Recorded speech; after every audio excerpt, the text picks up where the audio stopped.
Et surtout, n'oubliez pas d'aller consulter votre psy. Nini et Kurumi sont meilleures amies.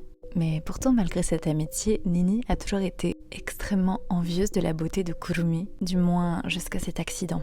Un jour, en cours de sciences, de l'acide s'est renversé sur le visage de la jeune femme et l'a complètement défigurée. Suite à cela, Kurumi, conscient de la jalousie de Nini à son égard, s'est persuadée que c'était elle qui avait fait en sorte de la brûler en la poussant parce qu'elle était plus jolie qu'elle.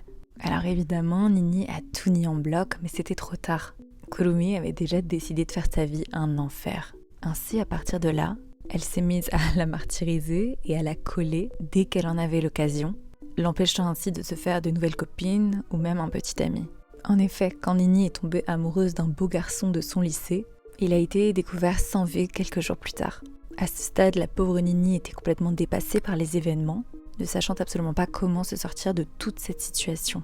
La voyant pleurer un jour, sa mère lui a dit que c'était normal qu'elle soit triste, surtout après avoir perdu sa meilleure amie par suicide.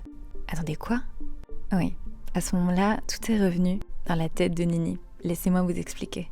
En réalité, Nini a toujours été très jalouse de la beauté de Kurumi. Et c'est bien elle qui un jour a décidé de lui renverser de l'acide dessus, la rendant laide.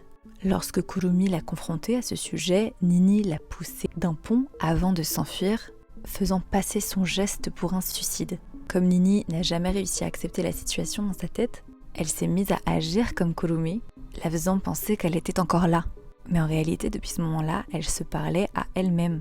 C'est elle-même qui s'interdisait d'avoir des copines et c'est elle-même qui a attaqué ce jeune garçon dont elle était tombée amoureuse.